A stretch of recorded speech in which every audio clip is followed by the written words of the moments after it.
We got a chance to speak to the director of the brand new Apple TV Plus movie, Echo Valley. Check out our conversation with Michael Pearce. Hey, congratulations on the movie.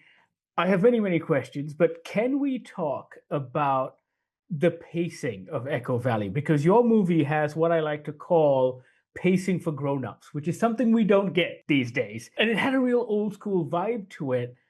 The kind of films I used to I grew up watching, like Hand That Rocks the Cradle and like Single White Female. And I was wondering what were some of the movies that you guys held up while you were making this? Yeah, I think I really like that term, pacing for grown-ups. I mean, a lot of that was on the page. It's a slow burn thriller, and I liked that Brad was revealing the characters slowly. He wasn't trying to do everything at once. And I think the value of that for me was that the world felt real. I wasn't just reading, and hopefully the audience doesn't feel like they're just watching a genre exercise, but the world and the characters are kind of lived in and textured. I think I'm more affected by thrillers that do that because I'm just invested in the characters. They're people I can identify with. And in terms of the types of films that we were watching, In the Bedroom by Todd Field was a reference point. Yeah. A Simple Plan by Sam Raimi. Recently, Anatomy of a Fall. They're like thrillers for grown-ups, and it feels there's as much time that is spent exploring the inner life of a character as there is the crime narrative, and I love that intersection. And it's incredibly refreshing as well, because I think we're so used to second screen experiences and things that are crafted to be very, very fast that I went into your movie completely blind because we had the screeners and I hadn't seen a trailer and I didn't know what to expect. And I was pleasantly surprised at every turn, which was kind of cool. Tell me this, location in a film like this does a lot of heavy lifting. And I was wondering if you could talk to me about shooting on location. Like there were so many incredible images that stand, like when Sydney Sweeney walks into the lake for the first time. It's a beautiful shot.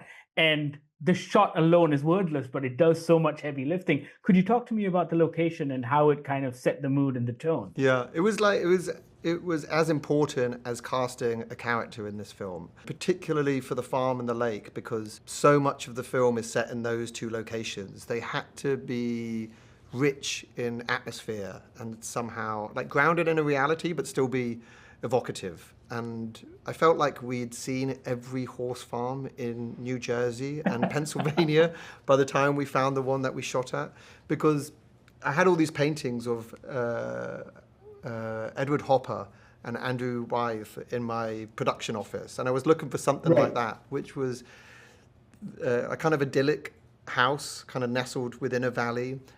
Couldn't be too big that it didn't fit the character, but you had to understand why she wanted to keep it. We were looking for these barns and stables that kind of had a texture to them.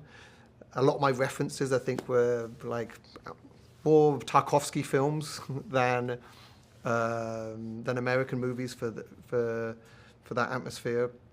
And we had to search far and wide. And it was very close to the shoot that we found this particular location. We had to do a few things like knock down a wall. We had to build Patty's apartment. But it was, when we found it, everyone breathed a big sigh of relief because it was so hard. And the same with the lake. We saw a lot of lakes that were much bigger and more epic than this one, but it just didn't feel right for the movie. We wanted it to be a kind of low-key place, but that was still surrounded by all this woodland, somewhere modest that a lot of local families would go, but big enough that maybe you could bury a body in.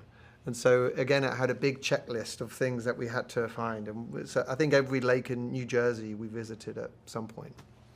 Fantastic. I've got like 30 seconds, but I wanted your take on something. I'm a parent myself, and I'm curious about your take on Julianne's character. It's almost pathological, isn't it? It's beyond love. It's like an obsession. Yeah. It's tricky because I don't like to judge or label the characters. I just like to embrace just all of their complexity and ironies. And hopefully there's enough space in there that there isn't one simple reading of the character. And maybe two people could watch the film and have a slightly different position on whether there's a pathology there, or whether she's heroic, or whether she's a victim of manipulation. You know, I have my own thoughts, but maybe I'm going to keep them private for now. I'll tell you another time. Very cool. But thank you so much for your time. I'm all out of time, but yeah, congratulations on the Oh, movie, thank man. you. I Thanks a had a lot. blast. Oh, brilliant. Cheers. Nice to meet you. Thank you so much. Thanks a lot. Bye. What'd you do? I took care of it. Echo Valley is now streaming on Apple TV Plus. Check it out. Let us know what you think. Sound off in the comments. And thank you so much for watching.